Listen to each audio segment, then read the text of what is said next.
Hello दोस्तों, मैं हूं आपका दोस्त प्रेम चौधरी और आज आपके सामने एक ऐसी कहानी लेके आया हूं जिससे आप सुनकर मानवता को शर्मसार कर देगा। इस कहानी को सुनने के बाद अगर आप रोने ना लग जाएं तो आप सोच लेना कि आप में दया नाम की कोई चीज़ नहीं है। क्या आपने सुना है कि किसी हाथी को मानव के द्वारा सज़ा सुनाई गई हो? दोस्तों, इस हाथी को चौराहे के बीच में 4000 लोगों के सामने फांसी की सज़ा दी गई थी। ये घटना 101% सही घटना है। लेकिन सबसे बड़ी बात तो ये है कि किसी हाथी को फांसी की सज़ा कैसे दे सकते हैं? कैसे ये मानव अपने मतलब के लिए बेजुबान जानवर को मार सकते हैं? क्या ये मानव जाति के नाम पर कलंक है? क्या ये बात हमें पूरे जीवन भर शर्मिंदा नहीं करेगी? दोस्तों, आज हम इस घटना के बारे में आपको पूरी जानकारी देंगे। आज मैं आपको बताऊंगा कि क्यों मानव को इस तरह का काम करना पड़ा, जिसके कारण 5 टन के हाथी को फांसी पर लटकाया गया।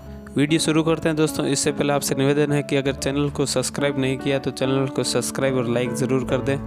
दोस्तों, इस घटना के 2 अहम किरदार हैं। पहला हाथी जिसका नाम मेरी था और दूसरा था उसका केयरटेकर महावत। इसके अलावा भी कहानी में कई रोल हैं कि चार्ली स्पार्क यह एक सर्कस कंपनी चलाता था। यह सर्कस अमेरिका के टेनेसी शहर में चलता था।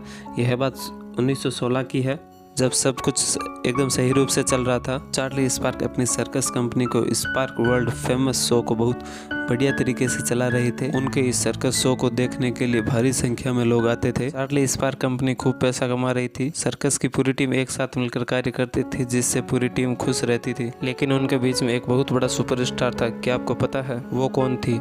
वो सर्कस की हाथी मेरी थी। मेरी, जिसके ऊपर सर्कस का पूरा भार था, जिसकी वजह से लोग उसको देखने के लिए आते थे, जिसके कारण सर्कस बहुत अच्छा चलता था, जिसको देखने के लिए लोग बहुत दूर दूर से आते थे। वो एक ट्रेंड हाथी थी। उसको हर एक बात का पता था कि उसको क्या करना है। मेरी वजन में बहुत भारी होने के बाद भी बहुत एक्टिव थी।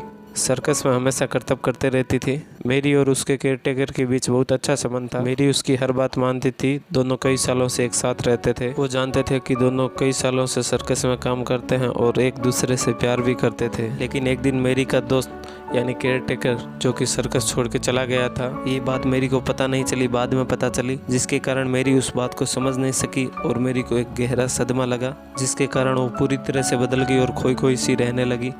जब मेरी का केयरटेकर चला गया था तब सर्कस के मालिक ने एक दूसरा केयरटेकर बुलाया था, जिसको वो भी समझ सका था कि मेरी को समझना बड़ा मुश्किल होगा एक बार। लेकिन उसके पास टाइम नहीं था और उसको पैसा भी कमाना था। लेकिन मेरी को उस नए केयरटेकर के साथ बड़ी मुश्किल से सेट किया गया था। लेकिन मेरी उस नए केयरटेकर के साथ बिल्कुल भी खुश नहीं थी, लेकिन वो भी एडजस्ट कर रही थी।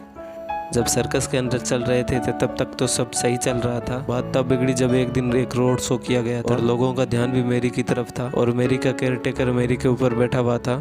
बाकी लोग सारे आगे आगे चल रहे थे और उस दिन मौसम का भी कुछ मिजाज अलग ही दिख रहा था। मौसम बिगड़ा हुआ था, बारिश हो रही थी और बिजली जोर जोर से कड़क रही थी। शायद ये बात प्रकृति को भी पता चल गई थी, कुछ अनोखा होने वाला है। मेरी रोड शो के दौरान जब आगे बढ़ रही थी तो वैसे वैसे कुछ अलग सा बर्ताव कर रही थी। ये बात सर्कस के मालिक को शायद पता चल गई होगी। सर्कस के मालिक को पता चल गया था कि मेरी का तालमेल अपने केयरटेकर के साथ सही ढंग से नहीं चल रहा है। मेरी को रोड पर कुछ खाने की चीज़ें नजर आई, जिसको देखकर वह अचानक से भागने लगी और वह रोड शो से अलग हो गई। लेकिन उसका केयरटेकर कुछ भी करके मेरी को वापस रोड शो के अंदर ले जाने की कोशिश कर रहा था। लेकिन मेरी रोड शो में जाने के लिए तैयार नहीं थी और वह पागलों की तरह हरकत करने लगी, क्योंकि उसको बहुत सारा खाने का सामान और केले नजर आ रहे थे, जिसके कारण वो उनकी तरफ भागने लगी। लेकिन ये बात हमें भी तो याद रखनी चाहिए थी कि मेरी थी तो एक जानवर, और ये बात मेरी का केयरटेकर समझ नहीं पाया और उसने एक नुकीले हथियार से मेरी पर वार कर दिया, जिससे मेरी पूरी तरह से जख्मी हो गई, जिससे उसका बुरी तरह से खून निकल रहा था और उसकी गर्दन और मुंह पूरी तरह से खून से लथपथ हो गए थे। इस चोट से मेरी को इतना गुस्सा आया कि उसने अपने केयरटेकर को पीठ से नीचे उतार कर अपने पैरों में कुचल कर मार दिया और वहाँ से भागने लगी। मेरी के गुस्से को देखकर जो लोग सर्कस को देखने आए थे वो लोग वहां से अपनी जान बचाकर भागने लगे। जहां थोड़ी देर पहले एक खुशी का माहौल था, वहीं थोड़ी देर में चारों ओर मातम सा छा गया और चारों तरफ भगदड़ मच गई। लेकिन बाद में मेरी को लोगों का गुस्सा झेलना पड़ा, जिसमें सर्कस का मालिक भी शामिल था। लेकिन मेरी भी वहाँ से भाग निकली थी, लेकिन लोगों ने मेरी को मारने के लिए जिद कर रखी थी और उस शहर के लोगों का यह कहना था कि मेरी को जान से मारा जाना चाहिए। लोगों का कहना था कि उसको गोली मार देनी चाहिए, लेकिन कुछ लोगों का कहना था कि उसको जहर दे के मार देना चाहिए।